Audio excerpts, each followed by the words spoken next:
بسم اللہ الرحمن الرحیم الحمد للہ وحدہ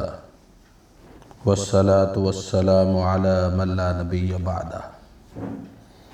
اما بعد فاعوذ باللہ من الشیطان الرجیم بسم اللہ الرحمن الرحیم فاذکرونی اذکرکم واشکروا لی ولا تکفرون صدق اللہ العظیم وصدق رسولہ النبی الکریم ونحن علی ذلک لمن الشاہدین والشاکرین والحمد للہ رب العالمین۔ حضرات محترم، اللہ رب العزت کے بندوں کے دل ہر وقت اپنے پروردگار اور قیامت کے خوف سے لرزہ رہتے ہیں۔ ان کے مقابلے میں مشرک متکبر لوگوں کے دل غفلت کا شکار ہوتے ہیں۔ انسان کے دل سے اپنے پروردگار کا خوف اور آخرت کی جواب دہی کا تصور ختم ہو جائے تو وہ غفلت کا شکار ہو جاتا ہے۔ غفلت کا شکار شخص نیک کاموں میں دلچسپی نہیں لیتا۔ غفلت کا بنیادی سبب دنیا کی عیش و عشرت اور مال کی ہوس ہوتی ہے۔ اسی لیے اللہ رب العزت کے خوف سے عاری اور فکر آخرت سے لاپرواہ طبقہ معاشرے میں ترقی اور فیشن کے نام پر ہر قسم کی برائی پھیلانے کا سبب بنتا ہے۔ اکثر اوقات یہ طبقہ اس وقت ہوش کے ناخن نہیں لیتا جب تک کہ ان پر عذاب نہ آ جائے یا کسی سخت مصیبت میں مبتلا نہ ہو جائے۔ جب اللہ رب العزت کا عذاب آتا ہے یا یہ لوگ کسی سخت مصیبت میں مبتلا ہوتے ہیں تو پھر آہوزاری چیخ و پکار کرتے ہیں۔ اس وقت زبان حال انہیں پکار پکار کر کہتی ہے، اب چیخو چلاؤ، لیکن اللہ رب العزت تمہاری مدد نہیں کرے گا۔ یہی صورت اور حال ان کی موت کے وقت ہوتی ہے۔ یہ دل ہی دل میں آہوزاری کر رہے ہوتے ہیں تو موت کے فرشتے انہیں جھڑکیاں دیتے ہوئے کہتے ہیں، آج جس طرح چاہو آہوزاری کرو، تمہاری مدد نہیں کی جائے گی۔ یہاں لوگوں کی غفلت کو ان کے اعمال نہ کرنے کی وجہ سے سزا دی جاتی ہے۔ غفلت کرنے والوں میں سب سے پیش ہمیشہ مالدار طبقہ ہوا کرتا ہے، کیونکہ عوام میں انہی کے ذریعے عیاشی، فحاشی اور شریعت سے دوری پیدا ہوتی ہے۔ عذاب تو سب پر آتا ہے، لیکن مالدار طبقے کو احساس دلانے کے لیے ارشاد فرمایا گیا، ہم ان کے سرمایہ داروں کو پکڑتے ہیں۔ جیسا کہ روایت میں فرمایا گیا ہے، حضرت ابو ہریرہ رضی اللہ تعالی عنہ روایت کے راوی ہیں، وہ فرماتے ہیں نبی کریم صلی اللہ علیہ وسلم نے ارشاد فرمایا، ان العبد اذا اخطأ خطیئۃ نقطت فی قلبہ نقطۃ سوداء، جب بندہ کوئی غلطی کرتا ہے تو اس کے دل پر سیاہ نقطہ پڑ جاتا ہے، اور جب وہ گناہ کو چھوڑ دیتا ہے، توبہ و استغفار کرتا ہے، فَإِذَا هُوَ نَزَعَ وَاسْتَغْفَرَ وَتَابَ سُقِلَ قَلْبُهُ، جب وہ استغفار کرتا ہے، توبہ کرتا ہے تو اس کا دل سیکل ہو جاتا ہے، پالش ہو جاتا ہے، صاف ستھرا ہو جاتا ہے۔ وَإِنْ عَادَ زِيدَ فِيهَا، پھر اگر وہ دوبارہ ان گناہوں کی طرف بڑھتا ہے، حَتَّى تَعْلُو قَلْبَهُ، تو اس کا دل، اس کے دل کے اوپر سیاہی چڑھ جاتی ہے، وہ سیاہ اور کالا ہو جاتا ہے۔ وَهُوَ الرَّانُ الَّذِي ذَكَرَ اللَّهُ، یہی وہ زنگ ہے جس کا تذکرہ اللہ تعالیٰ نے اس آیت کریمہ میں فرمایا ہے، کلا بل ران علی قلوبہم ما کانوا یکسبون، ہرگز نہیں بلکہ ان کے دلوں پر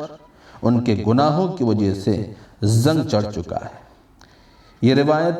ترمذی شریف کے اندر بیان فرمائی گئی ہے۔ حدیث میں ایک اور روایت ملتی ہے، حضرت عبداللہ بن مسعود رضی اللہ تعالیٰ عنہ فرماتے ہیں، رسول اللہ صلی اللہ علیہ وسلم نے فرمایا،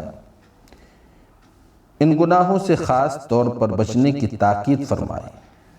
فرمایا کہ ان گناہوں سے بچنے کی کوشش کرو جن کو حقیر اور معمولی سمجھا جاتا ہے، کیونکہ وہ سب مل کر آدمی کو ہلاک و برباد کر دیتے ہیں۔ نبی کریم صلی اللہ علیہ وسلم نے ان کی مثال بیان فرمائی، کچھ لوگ وسیع بیابان میں اترے، ان کا کھانا آ گیا لیکن اس کو پکانا ہے، چنانچہ ایک شخص ایک لکڑی لاتا ہے، دوسرا شخص دوسری لکڑی لاتا ہے، یہاں تک کہ ایک ایک لکڑی جمع کرتے ہوئے بہت سی لکڑیوں کا ایندھن جمع کر لیتے ہیں، اور پھر انہی لکڑیوں کے ایندھن میں آگ لگا کر کھانا اس پر تیار کیا جاتا ہے۔ ایک لکڑی پر آگ لگا کر کھانا نہیں پک سکتا، لیکن چھوٹی چھوٹی لکڑیوں کا ڈھیر لگا کر اس کی آگ میں کھانا تیار کیا جاتا ہے۔ بس اسی طرح چھوٹے چھوٹے گناہ جمع ہوتے ہوتے انسان کی تباہی اور ہلاکت کا سامان مہیا ہو جاتے ہیں۔ بلکہ ایک روایت میں تو یہ الفاظ فرمائے گئے ہیں کہ شیطان اس بات سے تو مایوس ہو گیا کہ جزیرۃ العرب میں اس کی پرستش کی جائے، لیکن اس کے بغیر ہی ان گناہوں کو تم سے کرا کر خوش ہو جائے گا جن کو حقیر اور معمولی سمجھا جاتا ہے، اور حقیقت میں وہی گناہ قیامت کے دن انسان کو ہلاک کرنے والے ہیں۔ جیسا کہ حضرت عائشہ رضی اللہ تعالیٰ عنہا کی روایت میں ہے، رسول اللہ صلی اللہ علیہ وسلم نے فرمایا، عائشہ اپنے کو ان گناہوں سے بچانے کی خاص طور پر کوشش کرو اور فکر کرو جن کو حقیر اور معمولی سمجھا جاتا ہے، کیونکہ اللہ تعالیٰ کی طرف سے ان کی بھی باز پرس ہونے والی ہے۔ جن لوگوں کو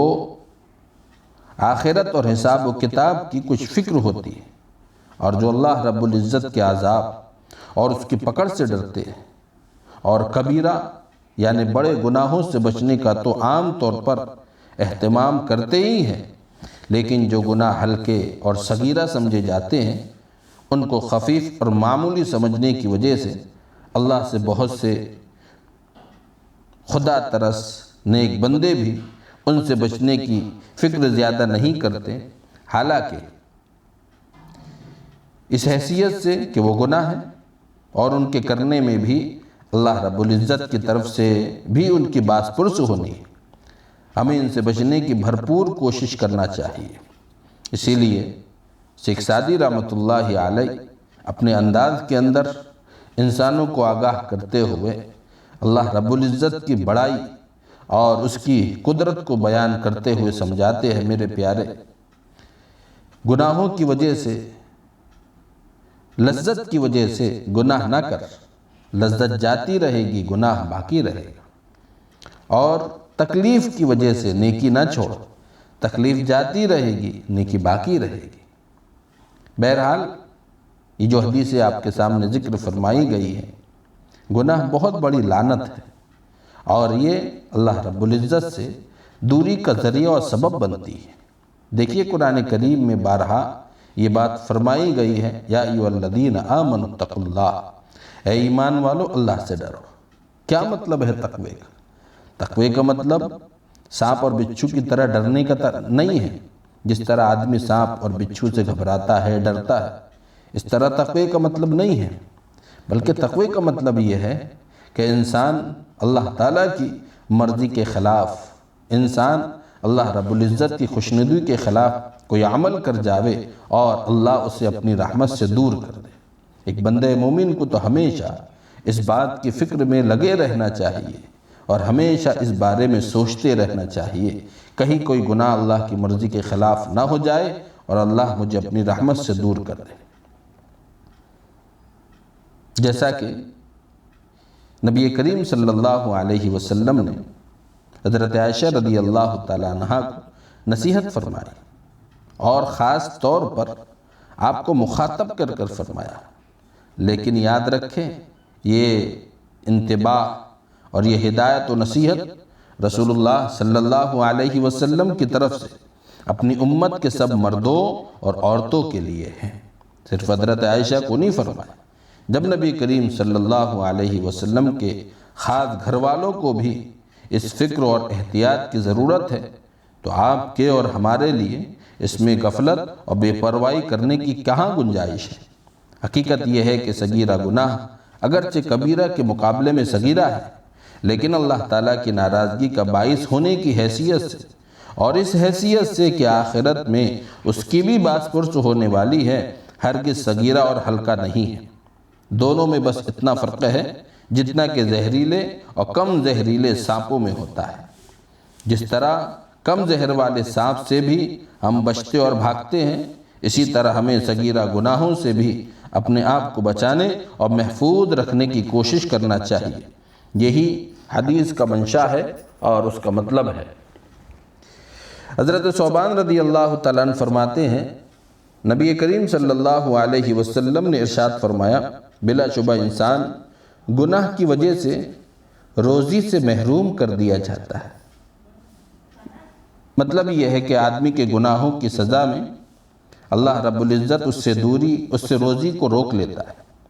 اور اس پر روزی کو تنگ کر دیتا ہے۔ اس کے برخلاف شریعت پر چلنے اور دین پر عمل کرنے اور اس پر جمنے کی برکت سے روزی کا دروازہ کھول دیا جاتا ہے، جس کو اللہ تعالیٰ نے بیان فرمایا، اور یہ حکم آیا کہ اگر لوگ سیدھے راستے اور سیدھی راہ پر چلتے رہیں تو ہم ان کو پلاتے ہیں اور ان کو کھلاتے ہیں اور ایک اچھی زندگی عطا فرماتے ہیں۔ حضرت نوح علیہ السلام نے اپنے قوم کو گناہوں سے استغفار کرنے کی ترغیب دیتے ہوئے استغفار کے فوائد بتلائے۔ تو ہمیں اس بات سے سمجھ لینا چاہیے اور آگاہی حاصل کر لینا چاہیے۔ روایات میں گناہوں کی جو مذمت بیان فرمائی گئی ہے اور اسی کے ساتھ ساتھ نیکیوں کے جو فوائد بیان فرمائے جاتے ہیں، انسان تھوڑی سی کوشش کرے تو وہ ہر گناہ کو چھوڑ سکتا ہے۔ اور آخر میں یہ بات کہوں گا کہ احادیث میں جو یہ بات ذکر فرمائی گئی ہے